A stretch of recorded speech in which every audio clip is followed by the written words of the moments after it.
Movie शुरू होती है और हम देखते हैं मैलोरी को, जिसको वॉकी टॉकी पर किसी सेफ प्लेस जाने की इंस्ट्रक्शन दी जा रही थी और उस जगह जाने के लिए उन्हें रिवर के रास्ते से ही जाना होगा। मैलोरी अपने दो बच्चों, जिनका नाम बेन और सिमेंथा है, उनसे कहती है कि हम उस जर्नी के दौरान ब्लाइंड फोल्डेड रहेंगे और चाहे कुछ भी हो जाए ब्लाइंड फोल्ड नहीं उतारेंगे, न ही किसी तरह का शोर करेंगे, वरना वो मर जाएंगे। और वो अपने साथ एक बर्ड लेकर निकल पड़ते हैं। घर से निकलकर वो स्टेप्स काउंट करते हुए बोट तक पहुंच जाती है और बोट निकालकर दोनों बच्चों को बोट में बिठाती है और बोट को रिवर में उतारकर सफर शुरू कर देती है। अब हमें 5 साल पहले का फ्लैशबैक दिखाया जाता है, जहां हमें पता चलता है कि मैलोरी प्रेग्नेंट है और इसकी बहन जेसिका उसे डॉक्टर के पास ले जाने आई है। तभी वो न्यूज देखती है कि यूरोप और रशिया में सभी लोग सुसाइड कर रहे हैं और ऐसा करने की कोई रीजन समझ में नहीं आ रही है, क्योंकि ठीक ठाक इंसान भी उठकर अचानक से सुसाइड कर रहा है। लेकिन ये दोनों इस बात पर ज्यादा गौर नहीं करती, क्योंकि उन्हें अपॉइंटमेंट के लिए लेट हो रहा था। अगली सीन में वो दोनों हॉस्पिटल में होती हैं, जहां डॉक्टर मैलोरी को बताती है कि सब नॉर्मल है। तभी मैलोरी को वॉमिटिंग होने लगती है, तो वो जेसिका से कहती है कि वो उसका कार में वेट करे। जब वो बाहर आती है तो वो देखती है कि एक औरत शीशे से सर को मार रही थी, जिससे मैलोरी को न्यूज वाली बात याद आ जाती है। जिसके बाद वो कार की तरफ भागती है और जेसिका को बताती है कि हमें जल्दी यहाँ से निकलना होगा, क्योंकि यहाँ भी वही सुसाइडल इंसिडेंट्स हो रहे हैं जिनके बारे में सुबह न्यूज में बताया गया था। और हम देखते हैं कि रोड पर बहुत सारे लोग अपने एक्सीडेंट कर रहे हैं। मैलोरी अपना फोन लेने की कोशिश कर रही होती है, तभी जेसिका को कुछ नजर आता है, जिससे वो भी सुसाइड करने का माइंड बना लेती है और अपने कार का एक्सीडेंट करवाती है। किसी तरह वो दोनों उस एक्सीडेंट से तो बच जाती हैं, मगर जेसिका मैलोरी के सामने ही ट्रक के आगे आकर सुसाइड कर लेती है और मैलोरी बिल्कुल शॉक में चली जाती है। भागते हुए लोग उसे अपने साथ घसीटते हैं और वो नीचे गिर जाती है। तभी एक औरत उसकी हेल्प करने के लिए भागती है, जिस पर उसका हस्बैंड डॉगलस उसे चिल्ला कर वापस बुलाता है। जब वो मैलोरी के पास पहुंचती है तो उसे भी कुछ दिखाई देता है। वो कहती है कि मॉम, और फिर वो एक जलती गाड़ी में बैठ जाती है, जो कि कुछ ही सेकंड्स में ब्लास्ट हो जाता है। एक आदमी टॉम मैलोरी की मदद करता है और इसे ग्रेस नामी इंसान के घर ले आता है, जहां उस घर में डॉगलस और 7 और लोग भी मौजूद होते हैं। टॉम सबको कहता है कि हमें यहाँ की हर एक विंडो को कवर कर देना चाहिए और कोई भी बाहर नहीं देखेगा, क्योंकि बाहर कोई ऐसी चीज है जिसको देखने से ही सभी लोग सुसाइड कर रहे हैं। ये सभी लोग बहुत परेशान थे और उन्हें समझ नहीं आ रही थी कि ये क्या चीज है। तब चार्ली अपनी थ्योरी बताता है कि माइथोलॉजी के मुताबिक ये डीमंस हैं और ये आप कुछ ऐसी चीजें दिखाते हैं जो आपको सैड करती हो, या फिर कोई ऐसी चीज जिससे आपको सबसे ज्यादा डर लगता हो। लेकिन कोई भी उसकी बात को सीरियस नहीं लेता, क्योंकि इसका कोई सॉलिड प्रूफ नहीं था। दूसरी तरफ टॉम मैलोरी के पास जाता है। मैलोरी सबसे बहुत ज्यादा डिस्टर्ब थी और वो काफी रो रही थी कि तभी वहाँ डॉगलस आता है और उसे ब्लेम करता है कि तुम्हारी वजह से मेरी वाइफ की मौत हुई, अगर वो तुम्हें बचाने ना जाती तो आज वो जिंदा होती। अगले दिन सब इस बारे में डिस्कस करते हैं कि सप्लाईज के लिए क्या करना है। तभी डोर पर नॉक होता है, जिस पर डॉगलस कहता है कि हमें डोर नहीं खोलना चाहिए, लेकिन मैलोरी उस पर गन पॉइंट करती है और उसे चुप रहने को बोलती है। जिसके बाद टॉम सबको आंखें बंद करने को कहता है और ओलिविया नाम की लड़की अंदर आती है। ओलिविया बताती है कि उसके हस्बैंड की मौत हो चुकी है और वो किसी तरह से अपने घर में अकेले रह रही थी, मगर अब उसकी सप्लाईज खत्म हो चुकी हैं, इसलिए उसे अपना घर छोड़ना पड़ा। जिस पर डॉगलस कहता है कि यहाँ हमारे लिए सप्लाईज इनफ नहीं है और अब इस प्रेग्नेंट लेडी की जिम्मेदारी अलग से। जिस पर ग्रेग कहता है कि हम सर्वेलियंस कैमरा की हेल्प से सप्लाईज ला सकते हैं, जिसमें डायरेक्ट इमेज नहीं आ रही है और हम इस एंटिटी से बच जाएंगे, लेकिन इसके लिए किसी को वॉलंटियर करना होगा, जिसके लिए ग्रेग खुद मान जाता है और वो खुद को चेयर से बांधकर स्क्रीन देखने लग जाता है, जबकि बाकी लोग रूम से बाहर चले जाते हैं। अब ग्रेग सीन को देख रहा था कि तभी उसे एक शैडो नजर आता है, जिससे उसकी आंखों में सैडनेस आ जाती है और थोड़ी ही देर में नीचे बैठे लोगों को कुछ आवाजें आने लगती हैं। तो वो फौरन ग्रेग के रूम में भागते हैं और वो देखते हैं कि ग्रेग बुरी तरह से खुद को मार रहा है और सुसाइड कर लेता है। जिसके बाद वो लोग स्क्रीन को तोड़ देते हैं और डिसअपॉइंटेड होकर वहाँ से निकल जाते हैं। अब सीन प्रेजेंट में आता है और हम देखते हैं कि मैलोरी और बच्चों को बोट में सफर करते हुए 14 घंटे हो गए हैं। तभी उन्हें किसी अफेक्टेड पर्सन की आवाज आती है, जो उन्हें ब्लाइंड फोल्ड्स उतारने को कहता है, मगर मैलोरी बच्चों को ब्लैंकेट में छुपा कर उस आदमी की बात को इग्नोर करने को कहती है।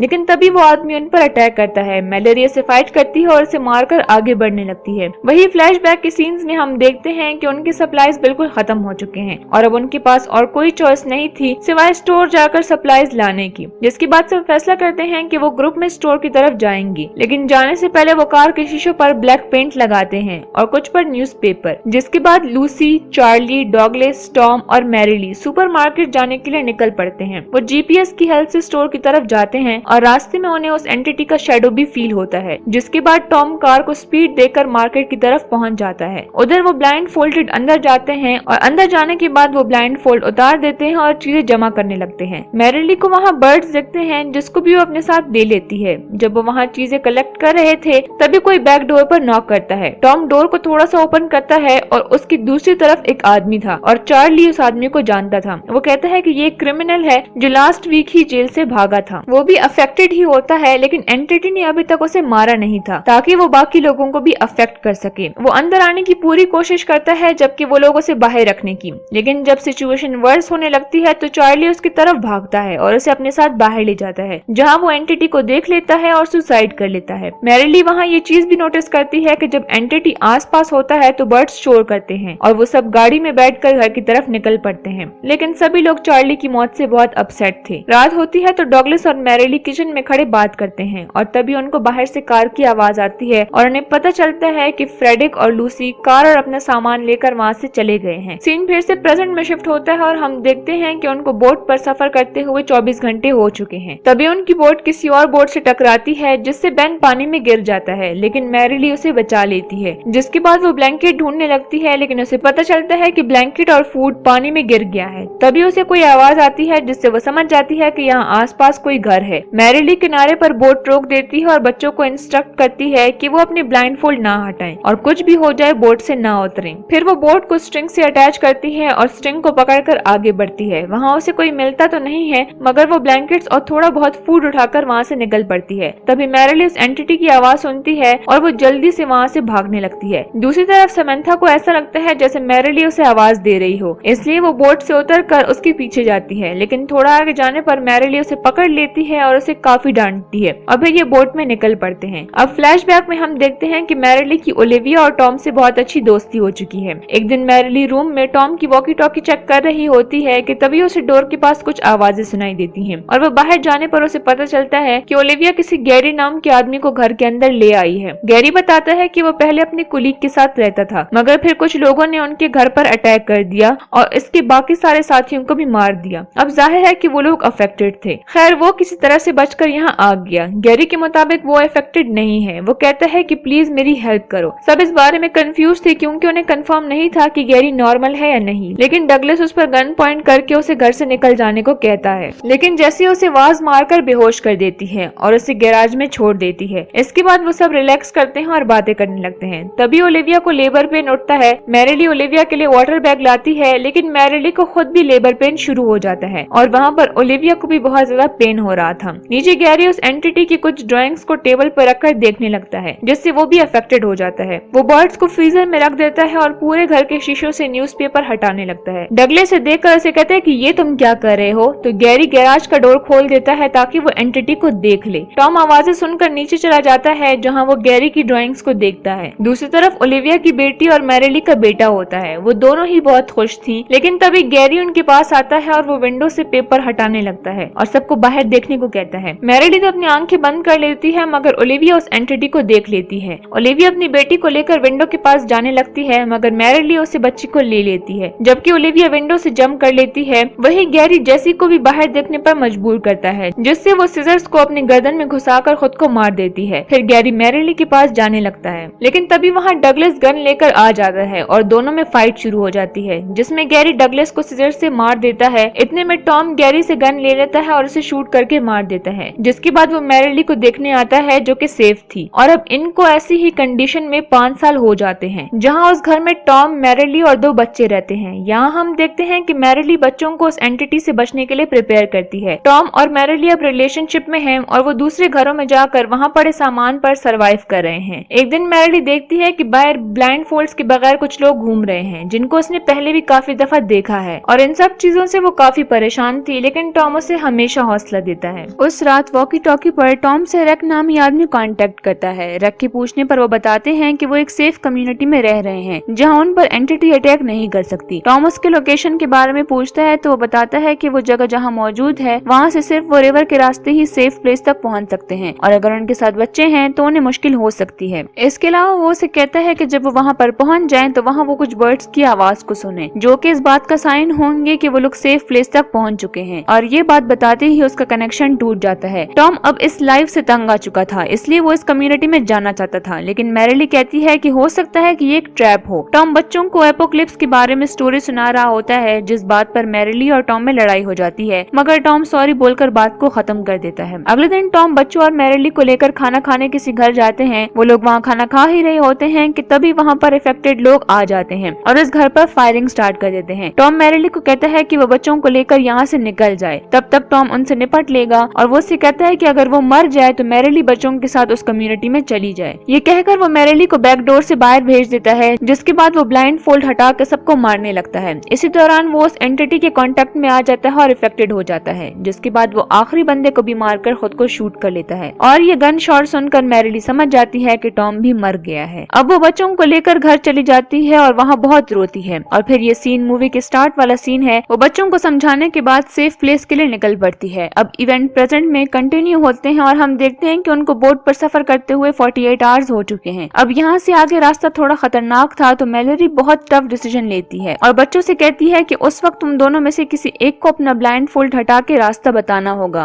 और ये चीज वो खुद इसलिए नहीं कर सकती क्योंकि अगर वो इफेक्टेड हो गई तो बच्चे सरवाइव नहीं कर पाएंगे। लेकिन मैरिली को समझ नहीं आ रही होती कि वो किस बच्चे का ब्लाइंड फोल्ड हटाए और इसी कंफ्यूजन में वो होती है कि तभी रैपिड्स आ जाते हैं और वो डिसाइड करती है कि कोई भी बच्चा अपना ब्लाइंड फोल्ड नहीं हटाएगा और वो ऐसे ही कंटिन्यू करेंगे। अब जब रैपिड्स आते हैं तो बोट झटके खाती है। पानी का बहाव बहुत ज्यादा होने की वजह से उनकी बोट उलट जाती है और वो तीनों पानी में गिर जाते हैं। अब मैरिली बच्चों को पानी में ढूंढने लगती है। बेनो से आवाज देता है तो वो उसके पास जाती है। फिर समंता भी उसे किसी तरह से मिल जाती है। जब वो फॉरेस्ट में पहुंचती है तो वहाँ बर्ड्स की आवाज सुनकर वो समझ जाती है कि वो कम्युनिटी इन्हीं फॉरेस्ट में कहीं है। जब वो आगे बढ़ रहे होते हैं तो मैरिली का पाँव एक ब्रांच में फंस जाता है और वो गिरकर बेहोश हो जाती है। बेन और समंथा मैरिली को आवाजें दे रहे होते हैं, लेकिन वो एंटिटी मैरिली की आवाज में उन्हें अपनी तरफ बुलाती है और जब मैरिली को होश आता है तो वो सुनती है कि एंटिटी बच्चों को ब्लाइंड फोल्ड्स को निकालने को कह रही है। लेकिन तभी मैरिली बेन को ऐसा करने से रोक देती है। फिर उसकी बेल को फॉलो करते हुए उस तक पहुंच जाती है। वो समंथा को भी आवाजें देती है, मगर वो रिस्पॉन्स नहीं करती क्योंकि मैरिली ने पहले उसे डांटा था तो वो डरी हुई थी। तो मैरिली टॉम की वो स्टोरी कंप्लीट करती है जो उसने बच्चों को सुनाई थी। तो समंथा उसके पास आ जाती है। अब मैरिली इन दोनों को कहती है कि वो बर्ड्स की आवाज को फॉलो करते हुए जाएं। जब वो आगे बढ़ रहे होते हैं तो वो एंटिटी उन्हें डिस्ट्रैक्ट करने की कोशिश करती है, मगर वो नहीं रुकते और आगे बढ़ते जाते हैं, जिससे एंटिटी उन पर ग्रोल करने लगती है, जिससे वो सब डर जाते हैं मगर बिना रुके भागते रहते हैं और फाइनली वो कम्युनिटी तक पहुंच जाते हैं। वो डोर पर पहुंचकर उसे खोलने की रिक्वेस्ट करते हैं। दरवाजा खुल जाता है और वो अंदर जाते हैं और उनको टेस्ट करने के बाद रैक उन्हें अंदर ले जाता है, जिसके बाद वो लोग ब्लाइंड फोल्ड्स निकाल देते हैं और देखते हैं कि वो जगह एक पूरी कम्युनिटी है जहां उनके अलावा काफी सारे लोग सरवाइव कर रहे हैं। इधर ही मैरिली को अपनी पुरानी डॉक्टर भी मिलती है। वो मैरिली से बच्चों के बारे में पूछती है तो वो बताती है कि ये दोनों मेरे बच्चे हैं और यहीं पर इस मूवी का एंड हो जाता है।